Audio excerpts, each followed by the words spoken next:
ये कहानी है एक सिर कटे भूत की। एक ननकार नाम का गांव था जिसके बाहर एक सिर कटे भूत का आतंक था। अक्सर गांव के लोग उस सिर कटे भूत को देखने का दावा किया करते थे। उस गांव में बहुत से लोग अपने परिवार के साथ रहा करते थे। ये आज से करीब 50 साल पहले की बात है। उस गांव में एक अच्छी खासी आबादी रहा करती थी। उसी गांव में एक जमींदार बैद्यनाथ प्रसाद अपने परिवार के साथ रहा करते थे। सुमन और प्रदीप उनके दो प्यारे बच्चे थे। वो शहर कोर्ट में नौकरी भी किया करते थे और गांव से शहर उनका आना जाना था। उनके यहाँ नौकर चाकर, खेत खलिहान और एक बड़ी हवेली थी। वैसे ही सब ठीक ठाक चल रहा था, लेकिन वो सिरकटवा भूत की खबर से सब परेशान थे। गांव के बाहर ही एक छोटा जंगल पड़ता था, जिससे रात में गुजरते समय अक्सर वो भूत प्रकट हो जाता था और लोगों को रोककर कुछ न कुछ खाने पीने की चीज मांगता था। सभी लोग और खासकर बच्चे इस बात से बहुत डरे हुए थे। एक बार उसी जमींदार का परिवार गांव से शहर गए हुए थे। उन लोगों को रेलवे स्टेशन से बैलगाड़ी पे अपने गांव ननकार लौटना था। सभी इसी बात से चिंतित थे कि लौटते समय रात हो सकती है। अगर रेलगाड़ी को देर हो गई तो बैलगाड़ी चलाने वाला उनका खानदानी वफादार नौकर था। वह बहुत बहादुर और साहसी था, जो किसी भी परिस्थिति में उन लोगों की रक्षा कर सकता था। लेकिन जिसका डर था वही हुआ। रेलगाड़ी को आने में बहुत देर हो गई। रात होने के कारण बच्चे बहुत डरे हुए थे। आप लोग डरे नहीं, मैं हूं ना। मेरे रहते कोई भूत नहीं आएगा। आप लोग डरे नहीं। आइए, इस बैलगाड़ी में बैठ जाइए। वो छोटी बच्ची सुमन को काफी डर लग रहा था। अरे, वो सिरकटवा भूत हम लोगों को खा तो नहीं जाएगा? बहुत भयानक है वो भूत। सब लोग गाड़ी में बैठ गए और जल्दी से निकल गए। बैलगाड़ी सरपट दौड़ रहा था और बाहर एक डरावनी ठंड और सन्नाटा था। चलितर कुछ गुनगुनाते हुए अपने बैलों को आगे बढ़ने को बोलता रहता। लग रहा था कि उन बैलों को भी भूत का एहसास था और वो सरपट भाग रहे थे। वैसे ही कुछ देर बीत गए। ननकार गांव की सीमा आने ही वाली थी। एकाएक दोनों बैले रुक गए और अजीब आवाज निकालकर चिल्लाने लगे।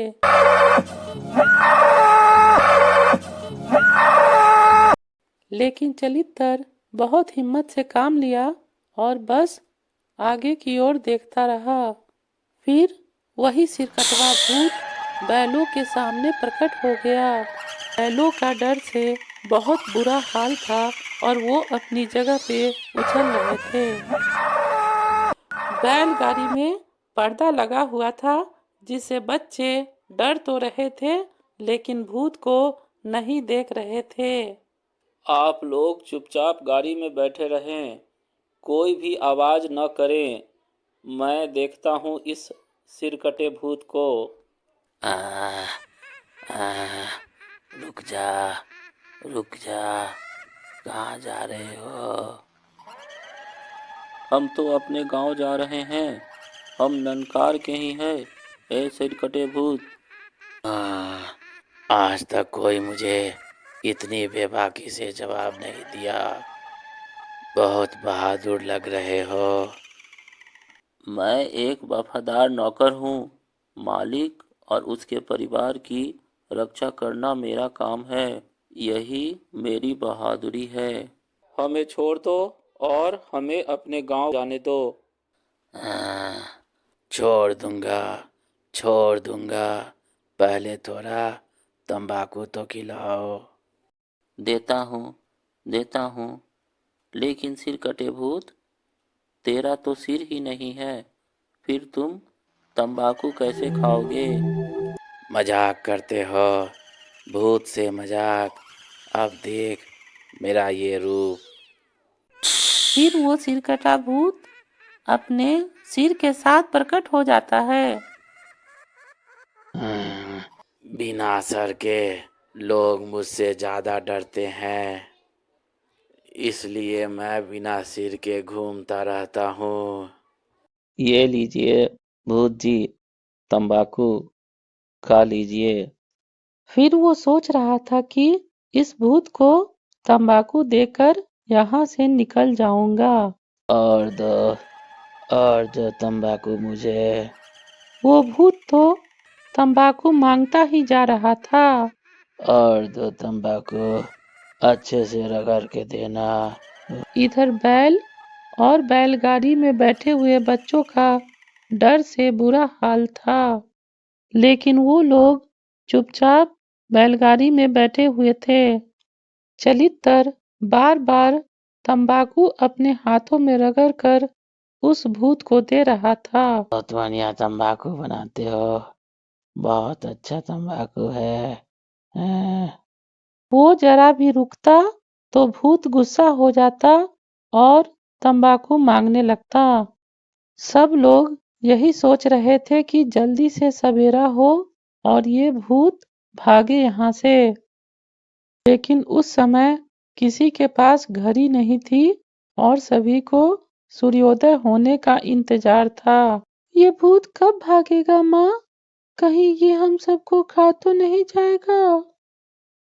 बच्चों की माँ को भी बहुत डर लग रहा था, लेकिन वो बच्चों को हिम्मत दे रही थी। अरे कितनी तंबाकू खाओगे भूत भाई, मेरा हाथ अब दुखने लगा है। और दो तंबाकू। इसी बीच उसे लगा कि अब किसी वक्त सवेरा हो सकता है। थोड़ी देर में ही उन लोगों को गांव के कुछ लोग सड़क से आते दिखाई दिए। उनमें से कुछ लोग उनके पहचान के ही थे। चलितर ने इशारों में बताया, आओ भाइयों, तुम लोग भी खिलाओ इनको तंबाकू। उस भूत को देखकर लोग डर रहे थे, लेकिन सब ने हिम्मत से काम लिया। सबने थोड़ा तंबाकू देकर उस भूत को शांत रखा। फिर जैसे ही सूरज की पहली किरण भूत पे पड़ी तो वह गायब हो गया। बैल अब शांत हुआ और सब लोग भगवान का नाम लेने लगे। बैलगाड़ी में बैठे बच्चे भी बहुत खुश हुए। सभी ने चैन की सांस ली और गांव की तरफ चल दिए। हवेली पहुंचने के बाद ये बात सबको पता लगी तो सभी बहुत डर गए और साथ ही साथ सबके सकुशल पहुंच जाने पर प्रसन्न हुए। जमींदार साहब ने बोला कि आज तुम्हारी बहादुरी की वजह से मेरा पूरा परिवार जिंदा है, लेकिन इस सिर कटे भूत का कोई अस्थायी उपाय करना होगा। हाँ भाइयों, हमें कुछ उपाय करना होगा। एक दिन गांव के कुछ लोग पहाड़ी बाबा के एक साधु के पास गए। साधु बाबा, एक सिर कटा भूत हमारे गांव को बहुत परेशान कर रहा है। वो अक्सर गांव के बाहर दिख जाता है। कृपा कर उससे छुटकारे का कोई उपाय बताइए। ये लो, ये एक मांत्रिक अक्षत है। इसे उस जगह पे छिड़क देना जहां भूत दिखाई देता हो। चलो भाई, अब तो हम लोगों को उस भूत से राहत मिलेगी। उसके बाद गांव वाले ने कभी किसी भूत को नहीं देखा। लेकिन कहाँ गया वो भूत?